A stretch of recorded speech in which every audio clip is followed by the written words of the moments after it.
Gonna do some work this week on some Martins and a fun little Epiphone here. Oh, and excuse me if I'm like breathless and kind of weird sounding. I'm just getting over an illness which was not COVID, but which certainly felt like it. This is an SQ180, and for those in the know, all you've got to do is see these pick guards and you recognize that it's an Everly Brothers model. Yes, this is the Epiphone version of what is really a Gibson design that Don and Phil worked on that was released in the early 1960s. They'd been playing the big J200s sometimes with these custom pick guards on them for several years prior.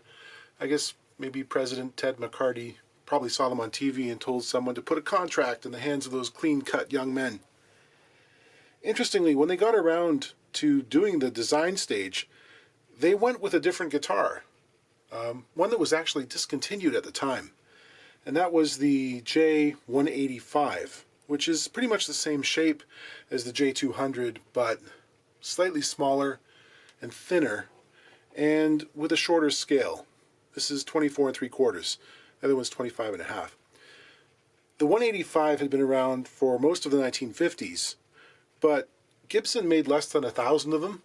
It wasn't a hugely popular model, but they decided to bring it back. The materials in that initial run were pretty inconsistent.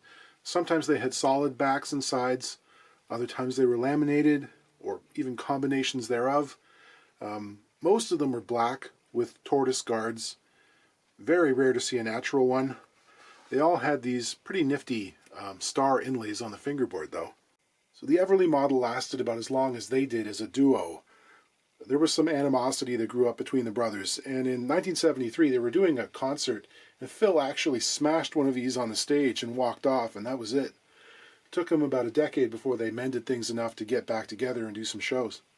But during that time in the 70s, Phil started working with a repair guy and luthier named Robert Steiniger in Portland, Oregon, who he really became the expert in Everly guitars. He started fixing them and doing upkeep, and he made custom ones as well, under an agreement with the brothers. He made 57 of those in total, high-end quality guitars. Those would be worth a pretty penny if you can find one. I believe there's one in the George Harrison collection. So what's the reason this is in the shop? Lifting bridge. Pretty typical. This bridge is wrong, by the way. All the Everly Brothers guitars had it's essentially the same kind of bridge you'd see on a Harmony. Atypical for Gibsons. It's a top-loading design where the strings are mounted in the back of the bridge and come across like on a classical. No pins. They're not anchored through the top. Of course, in this case, it might be a good thing because if that style of bridge decides to let go, it tends to come off in one fell swoop, and, it's a real surprise when it does. These ones tend to give way a bit more gradually because you got the pins through there to anchor it. So this one's going to be a little scarier to heat up than some because it's obviously got a painted finish on it. No, it's not real ebony, folks. So I'm going to use a lower heat setting and just sort of let it soak in there for longer. People will ask, why don't you just squirt some glue in there and clamp it back down again? But that's not going to work because the bridge is sitting on top of the lacquer surface. This continues underneath the outline for some distance. So really, you're relying on a film of glue in between the bridge surface and the soundboard itself. It's not actually making good contact. I have to remove the extra lacquer so that the entirety of the bridge is sitting flush with the wood of the soundboard. It's the only way you get reliable, long-lasting contact between the two. Heat them up, pull them off, move them out, rawhide. This was stuck down with an epoxy of some sort. A strong epoxy. It took a while to scrape off. To position for re-gluing, I often use bolts with some tape wrapped around them to produce a very snug fit in the pinholes. And I measure from the nut to the tips of the bridge to make sure it's aligned before scoring around it, just through the lacquer, not down into the wood. I chisel and scrape off the finish and remnants of the glue, and then I sand it smooth and clean the surface really well before going ahead and re-gluing. I try and clean up as much of the glue squeeze out as possible. As I feared, there is a little bit of texture change from the heat blanket on the top here. It sort of embossed itself into the paint or whatever they've used. So I'm going to try and very lightly sand that with some 1200 grit paper. The bridge itself is a satin finish again, which is not easy to work with. I suppose something like a heat lamp would be a good alternative. Try and cut down on this happening. Then I'd worry about the pick guards, because I'm sure they'd come loose. Anyway, sometimes these are unavoidable things. Black guitars are pretty much the worst in terms of cleanup. They show every single tiny thing. They're like scrying mirrors in which we catch a glimpse of the future. And that future includes a multitude of scratches and scuff marks, surface wear. So I'm going after this with some polishing compound. A pretty egregious scuff down here, which was there previously, but try and take care of that while I'm here. Of course, this stuff dries white, so any little scratches it's actually going to highlight. I'll go back with a black pigmented pen afterwards and just sort of color in the outline around the bridge. I'm cleaning off the residue with some naphtha.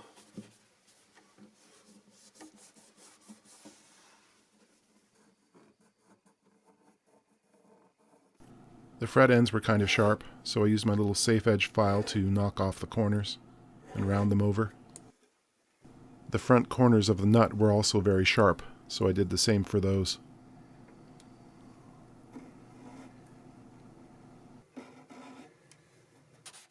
Polishing, polishing.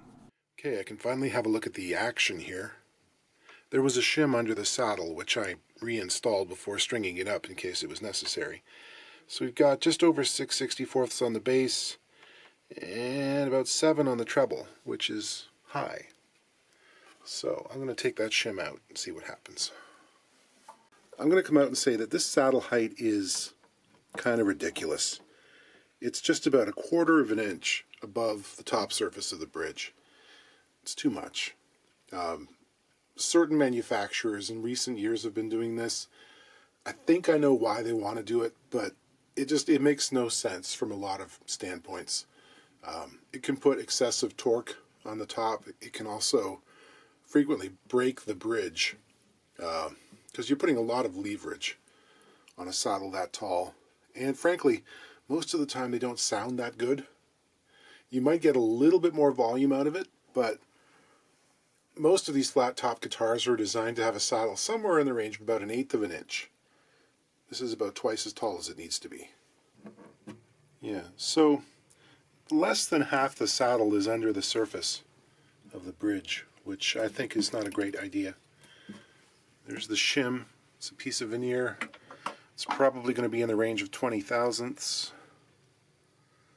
Yeah, so this is going to drop the action by about 1/2 64th, 1/128th. That'll bring us right in line for the bass side. I'm going to need to remove more on the treble, and I can extrapolate that through experience without having to put the strings back on at this point. I'm going to remove another 32nd of an inch at least and see what that does. Yeah, I'm going to make it a heavy 32nd in the area of the high E string. You've got to watch it with some of these Epiphones because they come from the factory basically unset up. This nut, I mean especially this G string here, it's riding so high. I mean, you got to push it down more than its diameter to get it to the fret. Same thing with the E string. Meanwhile, the bass side, it's about as low as it could possibly go without buzzing. So, you know, it's hit and miss. Yeah, that G string, they missed it with the file.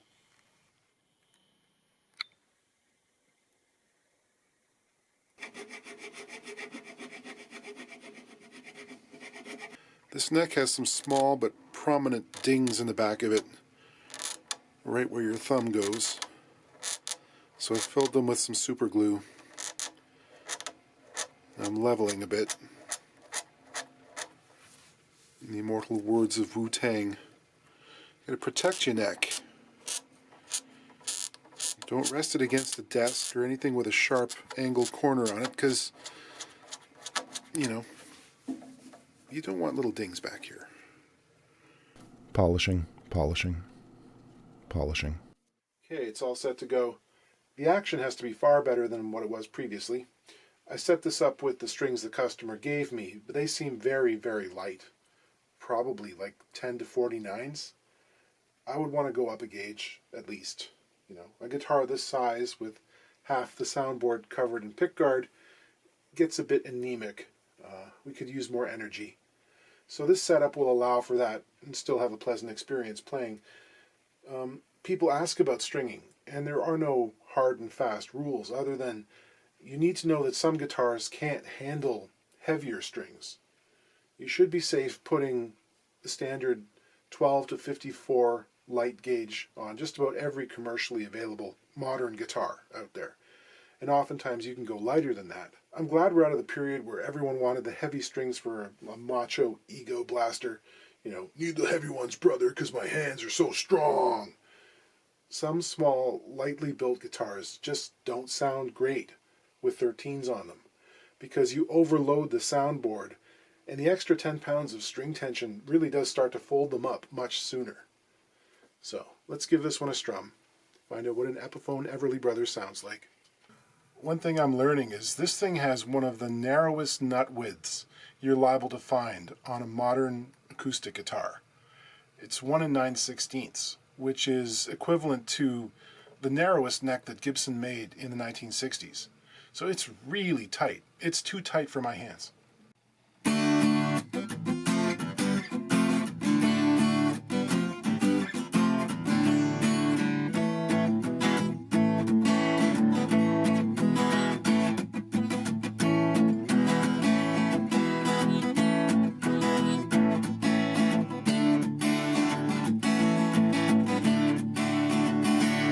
Here we go with some Martins from the 1970s. Interesting compare and contrast situation. We've got two guitars with mahogany back and sides, one having 12 frets to the body, the other has 14. This is a single O 16 from 1973. This is a triple O 18 from 1975. We've discussed in the past how the 1970s are not seen as Martin's best period for a number of reasons, having to do with management, their increase in production, and a certain drift in focus on a corporate level. However, you can't condemn an entire decade's production because there are always going to be outstanding examples made. It's just the nature of stringed instruments. The Martin single O size guitar was the company's full size for much of the 19th century. It looks like a little baby today. It's got a lower bout width, it's around 13.5 inches. But this was at one point a full-size Big Daddy guitar, comparable in size to most of what was coming out of Spain. In the 1880s it was eclipsed by the double O, and things just kept getting bigger from there. These smaller sizes stopped selling, and some of them were dropped from the line at various points. Then in the 1960s, with the folk boom, some singers found that they liked the more restrained tone of the old guitars, and Martin decided to revive a model and cash in on it. So we get a 12 fret to the body, short scale, it's 24.9, and more interestingly, a very wide fingerboard. This is like 48 millimeters wide at the nut, just shy of 2 inches. So not quite a classical width, but close. The style designation on this is 16, which is really modest. It's basically bare bones. It only has binding on the top, and it's got a very unadorned fingerboard. There are no markings on it, no dots, no inlay, just the side dot markers. On the other hand, we have what for some, finger pickers especially, might be considered the preeminent Martin design of all time. The triple O guitar showed up in 1902, but at that point it was viewed as kind of a freak, really. It was huge by the standards of the day, and it was a slow seller. It didn't really pick up steam until the early 30s, when along with what could be considered its sister model, the OM, orchestra model, they changed it to 14 frets to the body, which is pretty significant design change. Changes the shape of the body, the ergonomics, the bracing, and the sound. So a lot of people consider this 15-inch width and 4-inch deep body kind of an acoustic sweet spot for the guitar in terms of a balanced sound. It also has a mix of dimensions and appeal that a lot of players just find really familiar and they enjoy playing it. Let's talk about mahogany versus rosewood guitars. Is there a difference in sound? Yes, absolutely. The stupid thing is, most people can't tell you what it is. And there are numerous blind listening tests that have been done over the last 30 years or so that really bear this out. Because even in groups of listeners comprised of high-level players and builders, the guys who really obsess about this stuff and think about it all day, the ability to discern which species of wood a guitar was made from, if you couldn't see it, it hovers around 50%. So in the range of coin flip odds. The guitar is an extremely complex system, and our language for talking about sound is actually very imprecise. We often say that mahogany is warmer sounding than rosewood, which may have its genesis in the way the wood feels when you're working it by hand as a woodworker. Because rosewood is hard. It feels brittle. It's like glass, and glass is cold. Mahogany is much softer. It yields under the tools like petting a kitten's back. Kittens are warm. Words like dark, bright, harsh, clean, they mean different things to different people. So one mahogany guitar may sound very different from another, but the one thing you can say is they do sound different than rosewood. It continues with guitar size. Big guitars are supposed to be louder and have better bass response. Everyone knows that. Well, yes and no. I've heard some jumbo guitars that were really lacking in lows, probably because the larger soundboard was made thicker to compensate, or braced in a heavier way, and more of the string's energy is dissipated in the wood before it has a chance to become sound. On the other hand, I've heard small body classical guitars that would blow away a steel string dreadnought, because they've been built to optimize projection in an unamplified situation by really pushing the structural envelope of what's possible with wooden strings. Again, looks can be deceiving where volume is concerned. So hopefully there's not too much to do on these. They're just coming out of storage, getting back into circulation. It's been some time. This is just a bit of a tune-up, check to make sure everything's okay. This one's had some crack repairs in it, which we want to make sure is still holding fine. Gonna put some strings on. Again, going with the super light strings, the 10 to 47s. Not a bad thing for old guitars that don't get played a lot, especially if you detune a little bit between sessions. The neck angles on these seem to be in remarkably good shape for 50-year-old guitars. Starting on the 016, you see we've got a slot head here. And it looks like there was a repair done to the high E string. Some damage occurred at some point. So we'll check and see what's going on there. And checking out the action on this, it's in great shape. Slightly less than 6/64ths on the bass side, and 4 on the treble, which is perfect. It's at least as good as it was when it came from the factory. Checking neck relief on these guitars is often just sort of a moot point because they don't have adjustable truss rods. They've got steel reinforcement beams, but you can't adjust them. This relief in this neck is around 8 thousandths, which is perfectly okay with me. Checking out the nut slot height, these are as low as they can be.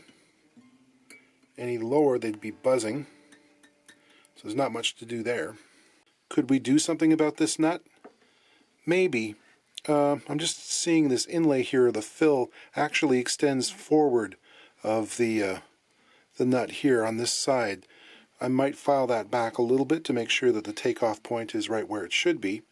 But otherwise, this is a pre-Elephant Band years. This is an ivory nut. So I wouldn't swap it out unless I had to. Usually I would put a shim under it rather than replace it. Checking out the bridge here, it looks a little dry, but that is definitely Brazilian rosewood. This being in 1973, it's now 4 or 5 years after Martin officially stopped using it. But this being a vintage-sized bridge, it's probably 15/16 of an inch. Yeah, who knows? It may have been made decades previous and just stockpiled somewhere in the factory. No telling when it was made.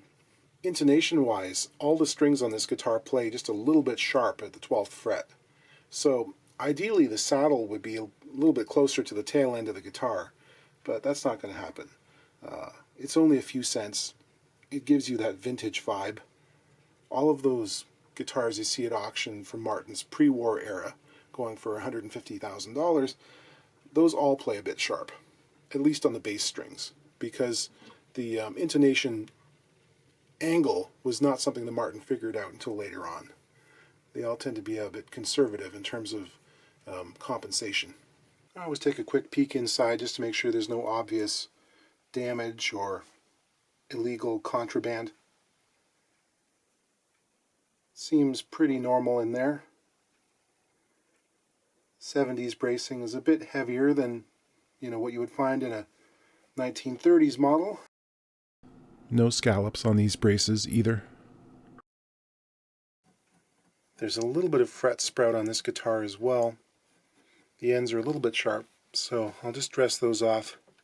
This is a safe edge file again.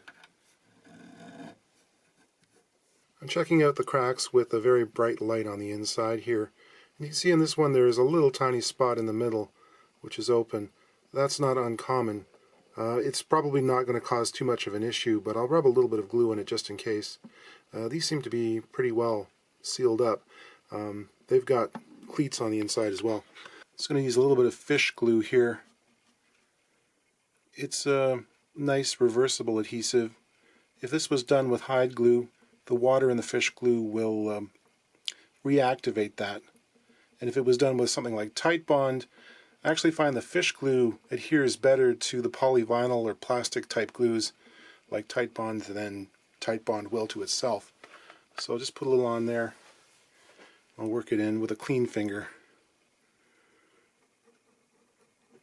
just in the area where it was open. And clean it off with moistened paper towel. Do they still call paper towels kitchen paper in the UK? Here's a close-up of the nut repair.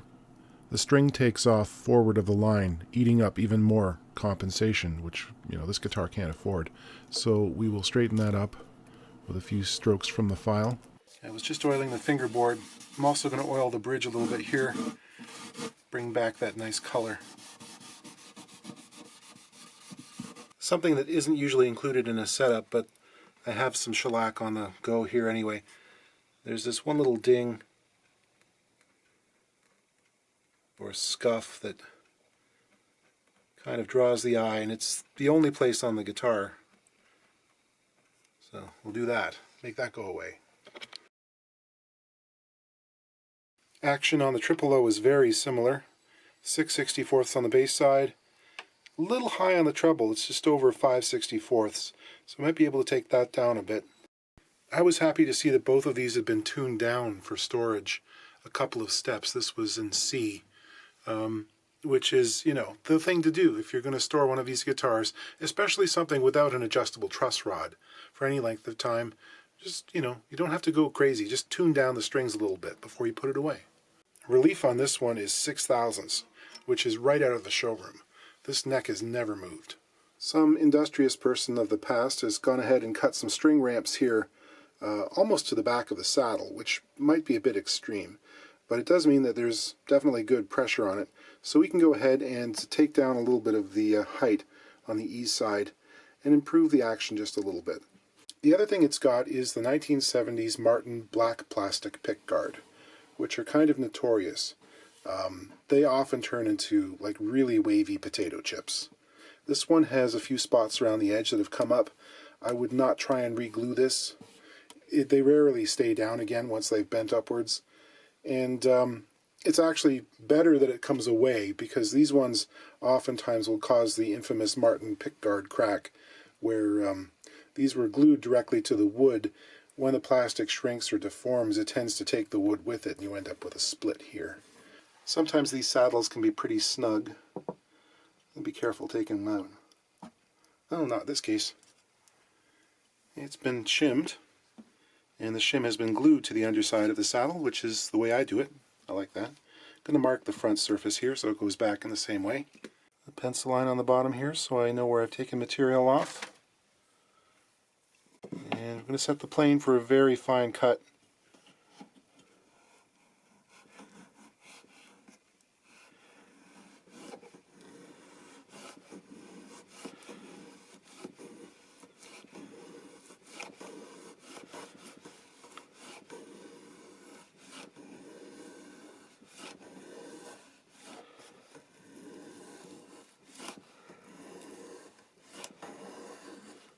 Okay, that should do it. Polishing, polishing, polishing.